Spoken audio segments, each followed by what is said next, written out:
ഇത് നമ്മുടെ തലശ്ശേരി കോട്ട. ആ കോട്ടയുടെ താഴെയാണ് ഞാനുള്ളത്. ഒരുപാട് സ്റ്റെപ്പുകൾ കയറി വേണം മുകളിലെത്താൻ. തലശ്ശേരി ക്രിക്കറ്റിൻ്റെ ഈറ്റില്ലം, ബിരിയാണിയുടെ പെരുമ നിറഞ്ഞ നാട്. ഒട്ടനവധി കഥകൾ പറയാനുണ്ട് തലശ്ശേരിക്ക്. അവിടെ തലശ്ശേരിക്ക് അഭിമാനിക്കാവുന്ന ഒന്നാണ് നമ്മുടെ ഈ കോട്ട. ഇതാണ് കോട്ടയുടെ മെയിൻ കവാടം. കടലിനടുത്തായി ഉയർന്ന പ്രദേശത്താണ് തലശ്ശേരി കോട്ട സ്ഥാപിച്ചിരിക്കുന്നത്. ദീർഘചതുരാകൃതിയിലുള്ള കോട്ടയ്ക്ക് 10 മീറ്ററിലധികം ഉയരമുണ്ട്. ആ കോട്ട മതിലാണ് നമ്മൾ ഈ കാണുന്നത്. ഈ കോട്ടയ്ക്ക് ചുറ്റുമായി ഗവൺമെൻറ് ഹോസ്പിറ്റൽ, അഗ്നിശമന സേനാ വിഭാഗം, സ്കൂളുകൾ എന്നിവ പ്രവർത്തിക്കുന്നുണ്ട്. പ്രധാന കവാടത്തിൽ കടന്നപ്പോൾ ആ ഗേറ്റ് ഒന്ന് അടച്ചു നോക്കാൻ എനിക്ക് തോന്നി. ഒന്ന് അടച്ചു നോക്കാം അല്ലേ? ഒരു കോട്ടവാതിൽ അടക്കാനുള്ളൊരു ചാൻസ് അല്ലേ? അതേതായാലും നമ്മൾ നഷ്ടപ്പെടുത്തണ്ടല്ലോ. കവാടത്തിൻ്റെ സൈഡിൽ ഒരു വിടവ് കാണുന്നില്ലേ? അത് ഭടന്മാർ പണ്ട് നിന്ന ഒരു സ്ഥലമാണെന്ന് തോന്നുന്നു. കോട്ടവാതിൽ കടക്കുമ്പോൾ തന്നെ കാണുന്ന ഒരു കാഴ്ചയാണ്, അകത്തു നിന്ന് കാണുന്ന ഒരു കാഴ്ചയാണ് ഇത്. ബ്രിട്ടീഷ് ഈസ്റ്റ് ഇന്ത്യ കമ്പനിയാണ് ഈ കോട്ട നിർമ്മിച്ചത്. കോട്ടയ്ക്കുള്ളിലേക്ക് കടക്കുമ്പോൾ തന്നെ പ്രകൃതി രമണീയമായ ഒരുപാട് കാര്യങ്ങൾ നമുക്ക് കാണാം. നമ്മൾ ഈ കാണുന്നത് വലിയൊരു പീരങ്കിയുടെ അവശിഷ്ടമാണ്. എനിക്ക് തോന്നിയതാണ് കേട്ടോ, ആയിരിക്കും അല്ലേ? ഇതിൻ്റെ ബാക്കി ഭാഗമൊന്നും ഇവിടെ കാണാനില്ല. നമ്മൾ പീരങ്കിയൊക്കെ ചിത്രത്തിൽ മാത്രമല്ലേ കണ്ടിട്ടുള്ളൂ. ഇതിന് ചുറ്റും ഗോഡൗണുകളാണ് ആ കാണുന്നത്. 17-18 നൂറ്റാണ്ടിലെ കേരളത്തിലെ ഒരു പ്രധാന യൂറോപ്യൻ വ്യാപാര കേന്ദ്രമായിരുന്നു ഇത്. സുഗന്ധവ്യഞ്ജനങ്ങളുടെയും തടിയുടെയും പ്രധാന വ്യാപാര കേന്ദ്രം. അതിൻ്റെ കെട്ടിടങ്ങളാണ് നമ്മൾ ഈ കാണുന്നത്. ഇത് ഇപ്പോൾ ഒരുപാട് ആൾക്കാർ വിശ്രമിക്കാൻ വരുന്ന ഒരു സ്ഥലമായിട്ട് മാറി. പുരാവസ്തു വകുപ്പിൻ്റെ കീഴിലാണ് ഇപ്പോൾ ഈ കോട്ട പ്രവർത്തിക്കുന്നത്. മനോഹരമായ ഒരു സ്ഥലമായതുകൊണ്ട് തന്നെ ആളുകൾക്ക് മാനസികമായി ഉല്ലസിക്കാൻ പറ്റിയ ഒരു സ്ഥലമാണ് ഇവിടം. നമ്മൾ ഈ കാണുന്നത് ഒരു പ്രത്യേക തുരങ്കമാണ്. ഈ തുരങ്കം എങ്ങോട്ടാണ് പോകുന്നത് എന്ന് എനിക്കറിയില്ല. അവിടെ അടച്ചു വെച്ചിട്ടാണ് ഉള്ളത്. ചിലവർ പറയുന്നു ഇത് കടലിലേക്കുള്ള ഒരു വഴിയാണെന്നാണ്. ഫ്രഞ്ചുകാരായിരുന്നു ആദ്യമായി ഇവിടെ വന്നതെങ്കിലും അവർ മാഹി കേന്ദ്രമായിട്ടായിരുന്നു പ്രവർത്തിച്ചിരുന്നത്. അതിനുശേഷം ബ്രിട്ടീഷുകാർ കോലത്തിരിയുടെ അനുവാദത്തോടെ ഇവിടെ ഒരു ഫാക്ടറി തുടങ്ങി. ഇവിടെ നിന്ന് നോക്കിയാൽ തലശ്ശേരി ടൗണിലെ ചെറിയ കാഴ്ചകൾ കാണുന്നത് ആണത്. അത് കൂടുതലും പാർക്കിംഗ് സ്ഥലമാണ്. പക്ഷേ ബ്രിട്ടീഷുകാരോട് എതിർപ്പുള്ളവർ ഈ ഫാക്ടറിക്ക് ഒരുപാട് നാശനഷ്ടങ്ങൾ വരുത്തി. പിന്നീട് കോലത്തിരിയുടെ സമ്മതത്തോടുകൂടി ഈ ഫാക്ടറി പുനർനിർമ്മിക്കുകയാണ് ചെയ്തത്. ഒരു വലിയ കുന്നിന്മേലായിരുന്നു ഈ ഫാക്ടറി. പ്രാദേശികമായി നിലനിന്നിരുന്ന എതിർപ്പിനെ തുടർന്ന് ഈ കുന്നിന് ചുറ്റും അവർ വലിയ ഒരു കോട്ടമതിൽ നിർമ്മിച്ചു. അതാണ് ഈ കോട്ട. നല്ല ഉയരമുള്ള സ്റ്റെപ്പുകളാണ്. കയറിപ്പോകുവാൻ തന്നെ ഭയങ്കര പാടാണ്. മുട്ടുവേദന വരുമോ എന്നറിയില്ല. ഏതായാലും കയറി നോക്കാം. ഞാനിപ്പോൾ കോട്ടയുടെ ഉയരങ്ങൾ കീഴടക്കിക്കൊണ്ടിരിക്കുകയാണ്.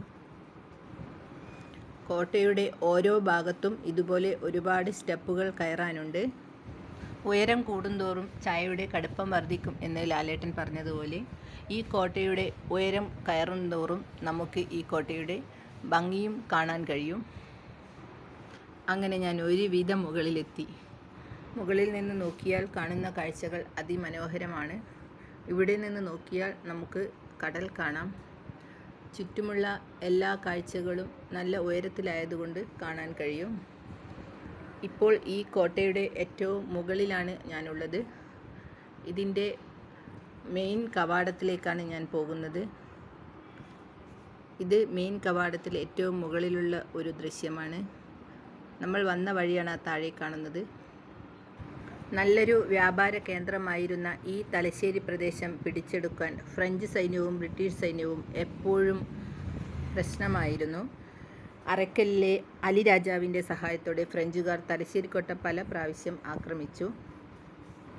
പക്ഷേ ഇതൊക്കെ തടയാൻ ബ്രിട്ടീഷുകാർക്ക് സാധിച്ചു. അന്നത്തെ കാലത്ത് ഈ കോട്ട നിർമ്മിച്ചു എന്നത് ശരിക്കു പറഞ്ഞാൽ ഒരു അത്ഭുതം തന്നെയാണ്. അത്രയ്ക്ക് ചെങ്കല്ലുകൾ ഈ കോട്ട നിർമ്മിക്കാൻ ഉപയോഗിച്ചിട്ടുണ്ട്. ചെങ്കല്ലിൽ തീർത്ത കോട്ടയ്ക്ക് തോക്കുകളും പീരങ്കികളും സ്ഥാപിക്കാൻ ഉതകുന്ന ഒരുപാട് കൊത്തളങ്ങൾ ഉണ്ട്.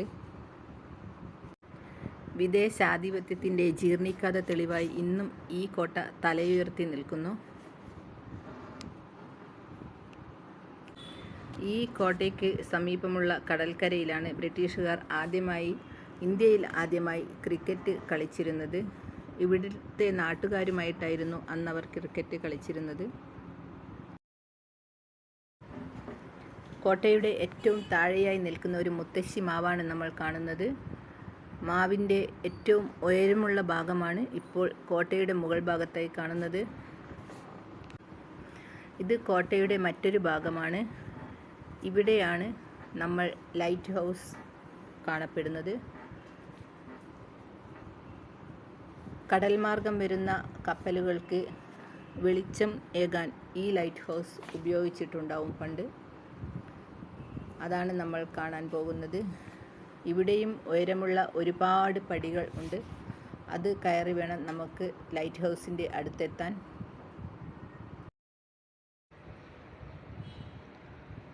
അത് ഇപ്പോൾ ജീർണാവസ്ഥയിൽ തന്നെയാണ്. ഈ കോട്ടയ്ക്ക് പുറത്ത് നമുക്ക് കടലിൻ്റെ ഒരു വ്യൂ കാണാം. ഇതിന് താഴെ തന്നെ നമുക്കൊരു പള്ളി കാണാം. അവിടെ ഒരു സെമിത്തേരിയുമുണ്ട്. കടൽ മാർഗമുള്ള കച്ചവടമായിരുന്നു ബ്രിട്ടീഷുകാർ പ്രധാനമായും ഉദ്ദേശിച്ചിരുന്നത്. അത് നമുക്ക് ഈ പോയിന്റ് കാണുമ്പോൾ മനസ്സിലാവും.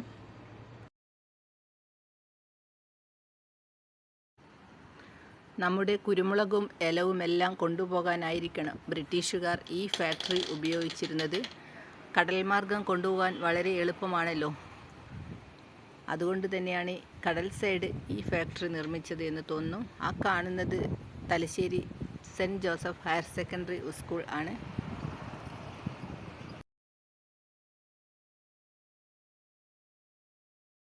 ആണ് വിളക്കുമരം. അതൊക്കെ കംപ്ലീറ്റ് തുരുമ്പെടുത്തിരിക്കുകയാണ്. വിളക്കൊന്നും കത്തുന്നില്ല കേട്ടോ. നല്ല ഉയരത്തിലാണ് ഈ ലൈറ്റ് ഹൗസ് ഉള്ളത്. ഇതിൻ്റെ വാതിലൊക്കെ ഞാൻ നോക്കി, അത് പൂട്ടിയിട്ടിരിക്കുകയാണ്. മുകളിലേക്ക് പോകാനുള്ള വഴിയാണെന്ന് തോന്നുന്നു.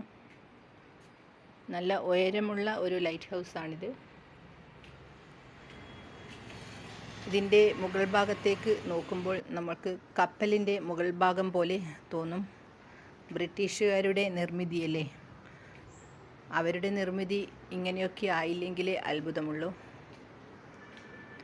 ഈ കാണുന്നത് ഭടന്മാർ നിന്ന ഒരു സ്ഥലമാണ്. കടൽ ഭാഗത്ത് നിന്ന് വരുന്ന കപ്പലുകളെ കാണാൻ ഈ ഭാഗത്ത് നിന്നാൽ സാധിക്കും. ഇത് ഗോഡൗണിൻ്റെ മറ്റൊരു ഭാഗമാണ്. കാണുമ്പോൾ കാലാപാനിയുടെ ജയിലറുകൾ പോലെ നമുക്ക് തോന്നാം. പക്ഷേ ഇവിടെ ഗോഡൗണായിട്ടാണ് ഉപയോഗിച്ചിരുന്നത്. ഒരു ജയിൽ അറ തന്നെ അല്ലേ? എനിക്കങ്ങനെയാണ് കണ്ടപ്പോൾ തോന്നിയത്.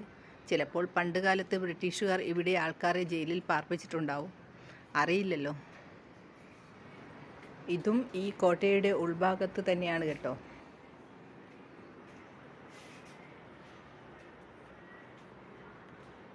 കോട്ടയുടെ മറ്റൊരു തുരങ്കമാണ്. ഇവിടെയും പൂട്ടിയിട്ടിരിക്കുകയാണ്. ഈ തുരങ്കത്തിൻ്റെ സമീപത്ത് നിൽക്കുമ്പോൾ നമുക്കൊരു എക്കോ സൗണ്ട് അനുഭവപ്പെടുന്നുണ്ട്. ഒരു എക്കോ സൗണ്ട് നമുക്ക് ഉണ്ടാക്കിയാലോ? അതൊരു രസമായിരിക്കും അല്ലേ?